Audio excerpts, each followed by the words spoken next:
네, 안녕하세요.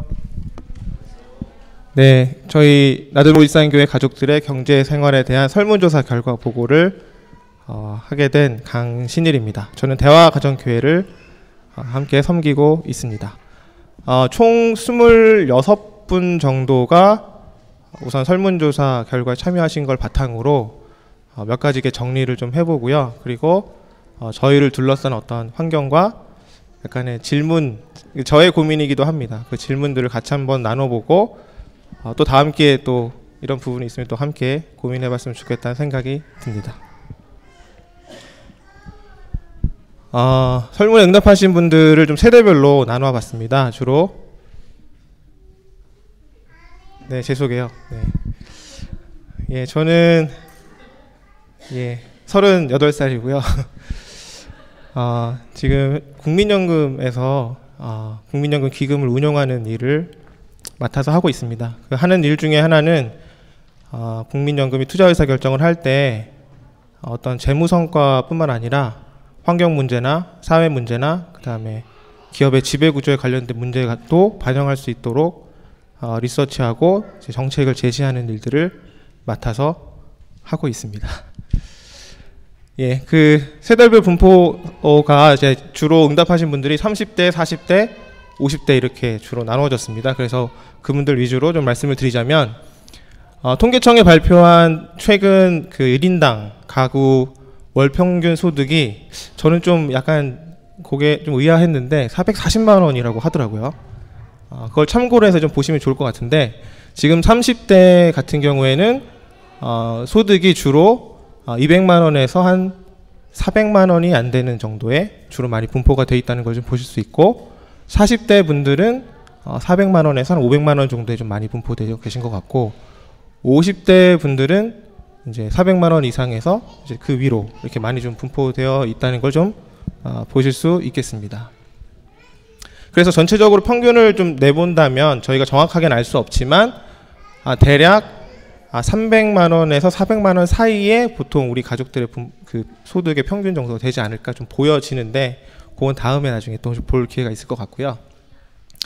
30대 이제 세대별로 이제 그 지출을 좀 이렇게 살펴봤습니다. 30대의 지출의 주요 항목들을 몇 가지 나눠봤어요. 생활비, 그 다음에 원리금 상환 같은 금융비용, 그리고 보험에 들어가는 비용, 그 다음에 자녀를 비롯한 부모님들의 부양비용, 그리고 통신비, 그 다음에 경상저축, 그러니까 일반적인 저축이죠. 그리고 특별히 노후를 목적으로 하고 있는 저축, 그 다음에 헌금을 비롯한 기부금 이렇게 항목을 좀 나눠서 30대, 40대, 50대들의 그 자신의 소득 대비 지출 비중을 좀 살펴봤는데요. 30대는 생활비와 금융비용이 상당히 많이 차지하고 있습니다. 그러니까 가족들의 생활비와 그 다음에 어떤 특별한 어떤 주로 이제 주택에 관련된 대출이겠죠. 그 대출에 필요한 상환 비용으로 많은 지출들이 일어나고 있고요. 그리고 나머지를 보시면 대체적으로 비슷비슷한 비율로 뭐 부양비, 통신비, 그 다음에 기부금, 노후 대비 저축까지 비교적 고른 분포로 여러 가지를 고민하면서 지출을 하고 있다는 걸 좀 엿볼 수가 있습니다. 근데 40대는 좀 다릅니다. 40대를 보시면 거의 생활비가 반이 차지하고 있어요. 예. 그리고 특별히 보시면 저 오른쪽에 1%라고 보이시는 부분이 노후 대비 저축입니다. 그러니까 40대는 노후를 생각할 수가 없는 상황인 거 아닌가 그런 생각이 좀 들었고요. 그리고 여기 11% 정도가 이제 금융 비용이 되고요. 그런 정도가 됩니다. 그리고 경상저축도 30대에 비해서는 약간 줄어든 정도가 있어서 대체적으로 40대는 가족들의 생활과 그 다음에 이제 금융 비용의 많은 비중이 투여되고 있고 노후 대비에 대해서는 다소 30대에 비해서는 여유가 없는 편이 아닌가 그런 생각이 좀 들었습니다.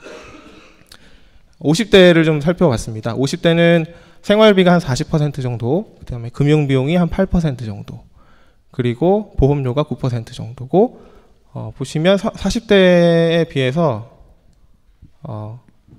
그 노후 대비 저축이 다시 좀 비중을 차지하고 있습니다. 그러니까 이제 50대는 현실적으로 내가 노후 대비를 빨리 이제 해야 된다. 그리고 그걸 이제 현실적으로 실행을 하고 계시다고 좀 보여지고요. 그리고 기부금이 다른 세대에 비해서 좀 더 높은 헌금이나 기부금, 그래서 그 자신의 어떤 소득을 밖으로 흘려보내는데도 관심이 좀 많아 보이는 것이 아닌가, 그런 생각이 좀 들었습니다. 그래서 이 세대별 지출을 좀 다시 쭉 항목별로 비교를 좀 해보고 싶어서 다시 펼쳐봤습니다. 그래서 생활비를 보시면 아까 말씀드린 대로 40대가 가장 높고요. 50% 정도. 그다음에 금융비용을 보시면 그 30대, 40대, 50대가 되면 금융비용이 점차 감소하고 있습니다. 앞으로 그렇게 될지는 모르겠지만 저희 30대, 40대, 50대 보면 30대가 가장 금융비용의 부담을 많이 느끼고 있다. 그다음에 보험료는 뭐 비슷하고요. 부양비용은 40대, 그러니까 40대는 현재 내 가족과 그 부모님들을 부양하는데 굉장히 많은 이제 수고를 하고 계신 걸로 보이고, 이 노후 대비 저축을 제외한 나머지 저축을 보면 시간이 지날수록 줄어들고 있습니다. 네. 30대는 열정적으로 의욕을 가지고 저축을 해보지만 안 되는 거 아닌가 그런 생각이 들고, 아까 말씀드린 대로 노후 대비 저축은 40대에 거의 할 수 없는, 30대에 좀 고민했다가 40대는 못하고 50대가 되면 다시금 또 이제 하게 되는 이런 모양이고, 기부금은 시간이 지날수록 조금씩 애를 이렇게 더 노력을 하시는 걸로 보이는 그런 모습을 좀 보이고 있구나라는 걸 아실 수 있겠습니다. 그러면 소득 말고 부채를 한번 좀 볼까요? 30대 보시면 5천만 원에서 2억이 안 되는 정도, 1억이 안 되는 정도에 주로 많이 분포가 되고 있어요. 그런데 40대가 되면 여기가 이제 좀 더 부채 규모가 크죠. 2억에서 3억 이상도 부채가 늘어나는 건 아닐까 싶은 고액 부채라고 볼 수 있는 부분이 좀 많이 있는 것 같고, 50대가 돼서도 이 부분이 해소가 안 되는 부분이 좀 보이는 것 같습니다. 그래서 아마 이 30대, 40대, 50대가 공히 부채와 그 부채를 상환하는 부분에 있어서 많은 고민이 있을 수도 있겠다, 그런 생각이 좀 들었습니다. 그러면 다음으로 우리가 하고 있는 일과 그다음에 고용과 관련된 직장 생활과 직장 생활에서 얻게 되는 어떤 만족도에 대해서 좀 정리를 해봤는데요. 일단 30대 먼저 보시겠습니다. 30대는 현재 고용 기간이 대략 5년에서 10년 정도가 됩니다. 여기 보시면 고용 기간이 대략 5년에서 10년이신 분들로 구성되어 있고요. 본인이 생각하는 나의 퇴직 시점을 20년 이상으로 보시는 분들이 굉장히 많았습니다. 저도 30대인데 저는 이렇게 생각 안 하거든요. 다들 굉장히 본인의 어떤 고용 상태에 대해서 안정적이라고 예측하시고 나는 한 20년 동안 롱런 할 거라고 생각을 하고 계십니다. 이 부분에 대해서는 좀 30대들과 얘기를 하고 싶다는 생각이 좀 드는데 저는 이렇게 생각 안 하거든요. 네. 그렇습니다.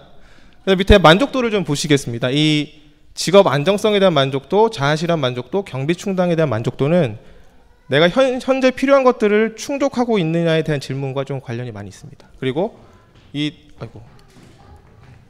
밑에 보시는 자기개발 만족도랑 노후 대비 만족도는 나의 미래와 관련이 있는 만족도입니다. 그래서 요 안정성에 관련된 만족도랑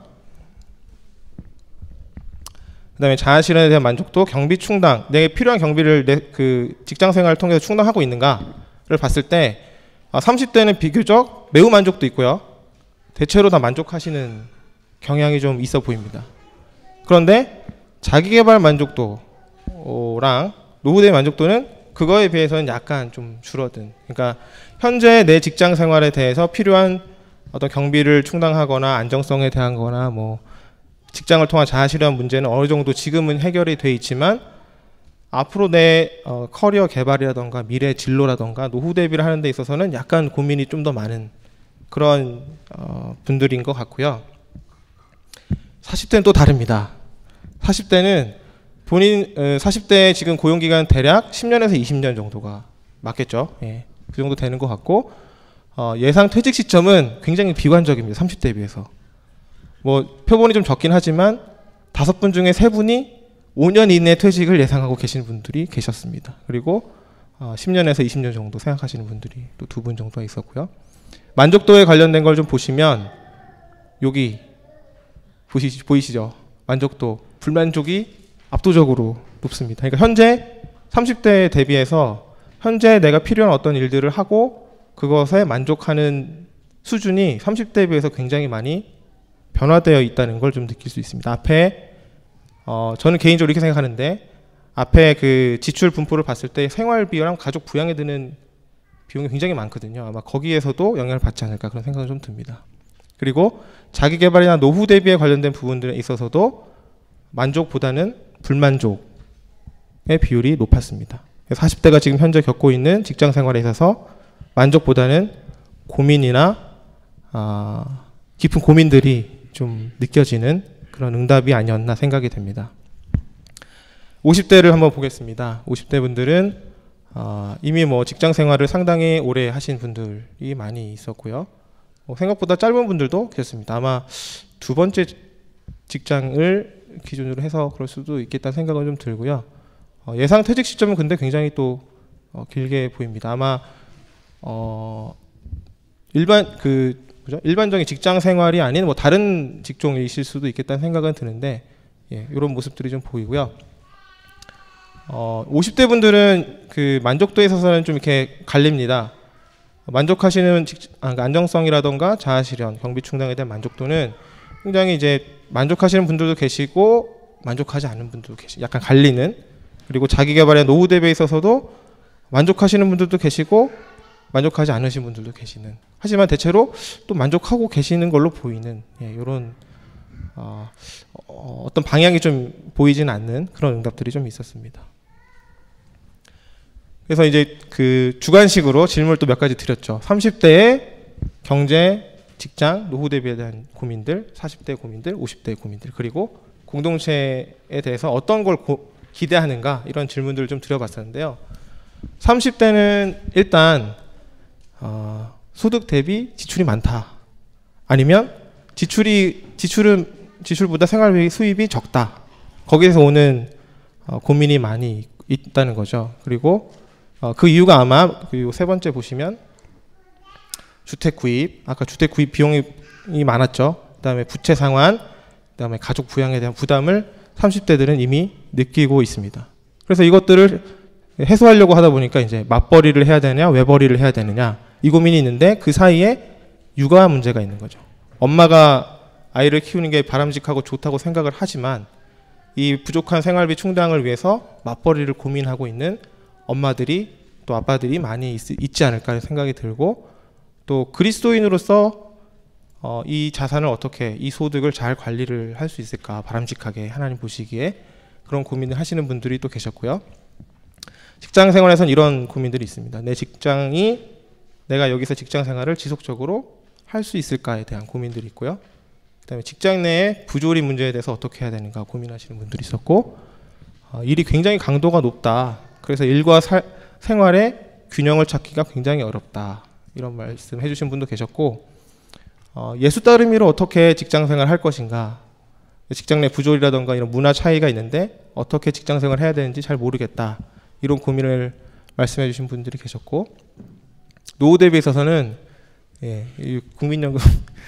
국민연금의 불확실성, 나중에 내가 퇴직을 했을 때 국민연금을 받을 수 있을까요, 이런, 그건 저하고 따로 얘기를 하시면 될 것 같은데, 그런 고민들이 있으신 분들이 있고, 그 다음에 여력 자체가 없습니다. 노후 대비는 내가 할 수 있는 영역이 아닙니다, 이렇게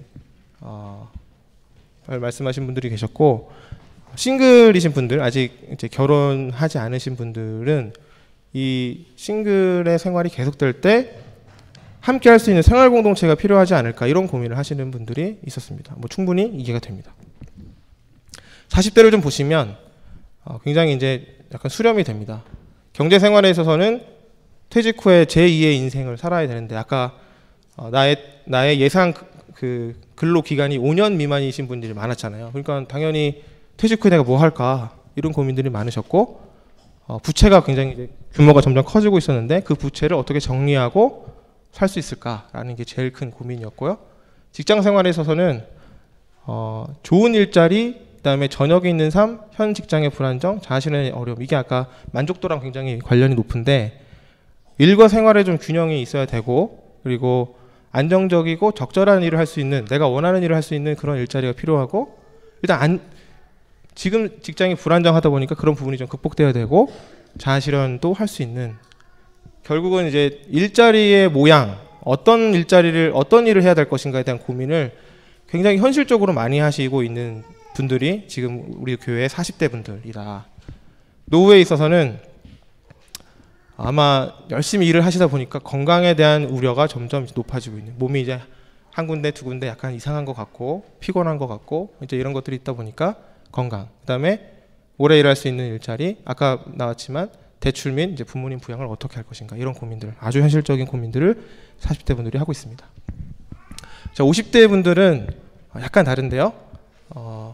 평생을 거의 절약하시면서 열심히 사셨을 것 같은 분들인데 또 절약을 이제 해야 되지 않을까 이런 고민을 또 하시고 계시고 주로 여기 보시면 자녀 학비와 결혼 비용 여기 보시면 자녀 결혼 비용 이런 것들에 대해서 고민을 많이 하십니다. 그리고 직장 생활에 있어서는 제2의 좀 좋은 직장이 필요하다. 그다음에 두 번째는 이거를 좀 또 구체적으로 좀 말씀을 드리면 기업에 있는 어떤 기업의 문화가 그리스도인들에게 굉장히 적대적인 문화가 있다고 하시더라고요. 그래서 그런 기업 문화에서 오는 어려움들을 좀 이렇게 말씀해 주셨고요. 노후에 있어서는 준비가 부족한 것 자체 내가 지금 나이가 50대인데 준비된 게 없습니다. 이렇게 말씀하신 분도 계시고 자녀 결혼을 해야 되는데 거기에 드는 비용을 어떻게 이제 충당을 할까 이 고민들이 굉장히 많으셨습니다. 공동체에 바라는 점 세대별로 정리를 해봤습니다. 30대는 동지가 필요합니다. 같이 고민하면서 이걸 신앙 안에서 풀어갈 수 있는 동지가 필요합니다. 그 다음에 돈에 얽매이지 않는 삶을 어떻게 살 수 있을까요? 그리고 가족처럼 나의 어려운 부분들을 터놓고 얘기할 수 있는 사람들 그리고 사회적 기업 뭐 아시는 분들은 아시겠지만 사회적 기업을 함께 할 수 있는 예를 들면 대안적인 경제생활 공동체가 있으면 좋겠다. 그 다음에 도움이 필요한 이웃들이 있을 텐데 그 이웃들을 찾고 어떻게 도울 수 있을까를 잘 이렇게 해줄 수 있는 그런 공동체를 30대들은 바라고 있었습니다. 40대는 노후 대책을 함께 준비하고 딱 협동조합 이렇게 딱 네 글자만 쓰셨더라고요. 협동조합을 하고 싶으신가 봐요. 그래서 협동조합 같은 좋은 일자리로 같이 일을 하면서 할 수 있었으면 좋겠다. 그리고 여기는 이제 뭐 시간이라던가 뭐 돈이라던가 그다음에 탤런트라던가 이런 거를 같이 나눌 수 있는 장이 있었으면 좋겠다. 이제 그렇게 말씀을 하셨고요. 50대는 계속 이제 함께 신앙생활 할 수 있는 어떤 가족 같은 지체를 공동체에 좀 원하셨던 것 같습니다. 그럼 우리를 둘러싸고 있는 환경에 대해서 잠깐 얘기해봤으면 좋겠는데요.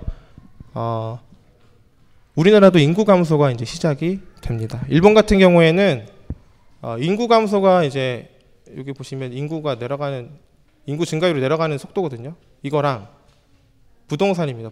부동산으로 대표되는 이 자산 가격이 빠지는 속도가 굉장히 급하게 내려가는 걸 보실 수 있습니다. 일본이나 영국이나 스페인이 인구 증가율이 감소하는 시점 바로 1, 2년 사이에 이런 일들을 경험하고 있습니다. 근데 우리나라도 지금 뭐 기사에서 많이 보셨겠지만 세계 인구 증가율이 이렇게 지금 돼 있는데 생산 가능 인구가요. 한국이 2015년, 16년을 정점으로 해서 급하게 줄어들 거라는 예측이 있습니다. 그런 걸 보면 경제 활동을 해서 경제 성장을 앞으로 할 수 있을까에 대한 어떤 생각을 해봤을 때 긍정적인 전망보다는 좀 조심스러운 전망들이 점점 우위를 차지하고 있다고 보실 수 있습니다. 두 번째는 경제 성장을 하려면 사람이 많이 필요하고 그 다음에 사람이 가지고 있는 기술이라던가 아니면 생산성이라든가 게 많이 증가를 해줘야 되는데 여기 보시면 여기가 이제 이머징 마켓이죠.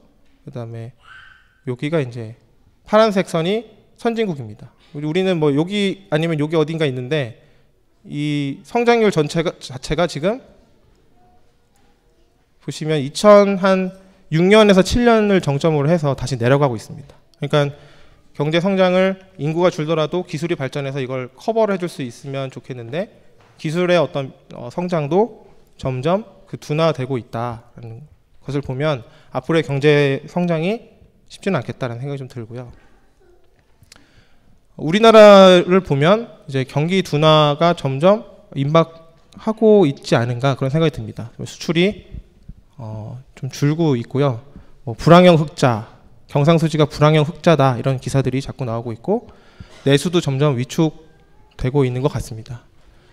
물가는 뭐 지금 보시는 이제 그래프처럼 1%가 채 안 되는 뭐 아주 낮은 수준을 유지하고 있다고는 하지만 뭐 신선식품이나 공공요금의 상승률을 보면 또 그렇지도 않은 것 같습니다. 그래서 저희가 피부로 느끼는 물가 상승률은 굉장히 높지만 디플레이션이 계속 올 수도 있는, 그래서 경기가 점점 어려워지지만 살기는 더 쉽지 않은 그런 때를 보내고 있거나 보낼 수도 있지 않을까 이런 생각이 좀 들고요.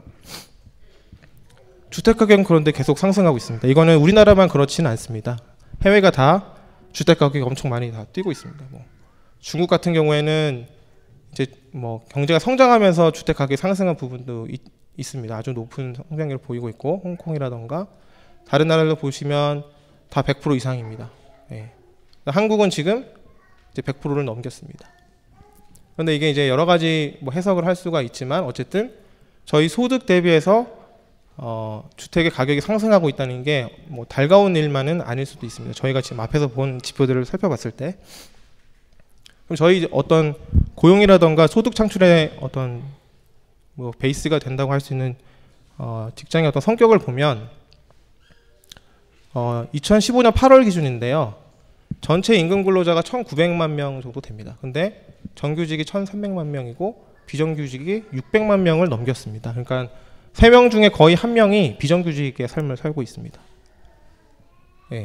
그리고 이 중에 또 600만 명 쪼개보면 한시적인 근로자, 시간제 근로자, 비정형 근로자 이렇게 어떤 정기적인 급여 외에 받을 수 있는 복지가 굉장히 취약할 수 있는 그런 근로자들이 굉장히 많이 늘어났고, 정규직은 작년 대비해서 34만 명 정도 늘어난 데 비해서 비정규직은 전체 그 규모에 비해서는 굉장히 많은 증가율을 보이고 있습니다. 그러니까 비정규직이 빠른 속도로 지금 늘고 있고, 여기에는 지금 나와 있지 않지만 비정규직의 평균 근로 기간도 4년 11개월에 육박합니다. 그러니까 4년이 넘는 기간을 비정규직으로 계속 보내야 된다는 거로 볼 수 있는 거죠. 그러니까 개인적으로는 좀 문제가 좀 심각한 거 아닐까. 그러니까 안정적이고 나의 미래를 계획할 수 있는 일자리 자체가 점점 줄어들고 있을 수도 있다. 그런 생각이 듭니다. 그리고 앞으로 경제 성장이 둔화가 된다고 한다면 이 임금 근로자가 줄어들었을 때 정규직이 많이 줄까 비정규직이 많이 늘어날까 뭐 이런 생각을 해보면 비정규직이 더 많이 늘어날 수 있는 확률도 높다고 볼 수 있습니다. 그래서 그럼 우리는 어떻게 해야 될 것인가. 이거는 아시는 분은 아실 수 있는데 응답하라 1988에 나오는 장면입니다. 그러니까 1988년도에 19살 정도가 됐던 분들의 이야기를 다루는 드라마라고 저는 알고 있습니다. 보지는 못했는데 요즘에 또 많이 회자되기 시작했더라고요. 그래서 직장에 가보고 사람들 얘기를 들어보면 옛날 얘기를 하면서 이제 추억에 젖으시는 경우가 많이 있더라고요. 점점 뭐 그때는 뭐 살기는 힘들었지만 뭐는 없었지, 뭐 어려웠지만 이때는 뭐가 좋았지, 이런 생각을 하시고 그런 것들을 뭐라 그러죠? 재미있게 그냥 푸는 이야기들이 많이 있는데, 그러면 계속 우리는 옛날에 어떤 좋았던 일들과 그런 일들을 얘기하면서 보낼 것인가 이런 생각을 좀 해봤고요.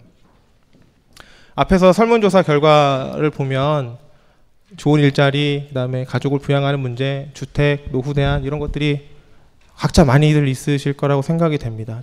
어제도 저희 대화가정교회에서 또 그런 얘기를 많이 했는데, 그런 부분들이 개인의 고민일까, 우리의 고민은 아닐까 하는 생각이 하나 들었고요. 두 번째는 돈이 모자라다, 아니면 돈이 없다, 쓸 때는 너무 많은데 그렇게만, 그런 프레임으로만 우리가 계속 고민할까. 앞으로도 소득은 늘어나기 어려울 것 같고 지출은 더 늘어나거나 제자리에 있을 것 같은데, 그러면 계속 돈이 없어서 지출이 감당이 안 돼요, 이런 프레임으로만 우리가 살 것인가, 그런 고민을 좀 해봤습니다. 그래서 저는 가치에 대해서 우리가 한번 생각해 봐야 되지 않나. 돈을 많이 벌어야 된다, 그래서 필요한 것들을 써야 된다라고 하기 전에 돈을 무엇을 위해서, 어떤 가치를 창출하는 데 가서 일을 하고, 그래서 소득을 창출하고, 그리고 어떤 가치를 만들어내는 일을 하는데 내 돈을 투자하거나 소비하거나 저축할 것인가? 그런 고민들을 해봐야 되지 않을까. 예, 그런 생각이 듭니다. 단순히 돈을 더 많이 벌기 위해서 어떤 돈 많이 주는 직장을 찾고 하는 시대는 이제는 아닐 수도 있겠다라는 생각이 들었기 때문입니다. 그래서 우리의 어떤 소득과 지출과 경제활동과 직장생활을 할 때 내가 왜 이 직장에서 무엇을 추구하기 위해서 어떤 가치를, 어떤 열매를 맺기 위해서 직장생활하고 어떤 가치를 맺기 위해서 지출하고 투자하고 저축하고 소비하는가, 그것들을 한번 돌아봤으면 좋겠다는 생각이 들었습니다. 맨 윗부분에 돈을 많이 버십시오 라고 하는 이 부분은 제가 제가 일하고 있는 분야에서 제가 처음에 우연한 기회에 이런 분야를 접했을 때 윤리적인 투자, 예를 들면 도박이나 뭐 담배를 생산하는 기업에 투자를 하지 않는다, 이런 뭐 윤리적인 투자라고들 합니다. 그런 윤리적인 투자의 흐름들이 해외에 있었는데 그 투자 흐름에 어떤 종교적인 기원이라고 할까요? 하는 말씀을 이 감리교 목사이신 존 웨슬리 목사님이 돈의 사용이라는 설교에서 하셨던 말씀입니다. 돈을 많이 버십시오. 나와 이웃의 건강을 해하지 않고, 나와 이웃의 마음을 해하지 않고, 이웃의 재물을 훔치지 않고, 그리고 환경이나 사회 문제 등 나와 이웃의 삶을 파괴하지 않는 범위 내에서 돈을 버십시오 라는 말씀을 제가 예전에 접하고 이 일을 해볼 수도 있겠다, 이런 고민을 하고 있다가 지금 이 일을 하게 됐습니다. 두 번째는 마틴 루터 킹이 미국에서 인종차별에 대한 어떤 반대와 철폐를 할 때 거의 죽기 전에 마지막으로 대규모 시민들 앞에서 했던 나에게는 꿈이 있습니다. I have a dream이라는 연설을 할 때 인용됐던 이사야 40장 4절 말씀입니다. 제가 읽어볼게요. 모든 계곡은 메우고 산과 언덕은 깎아내리고 거친 길은 평탄하게 하고 험한 곳은 평지로 만들어라.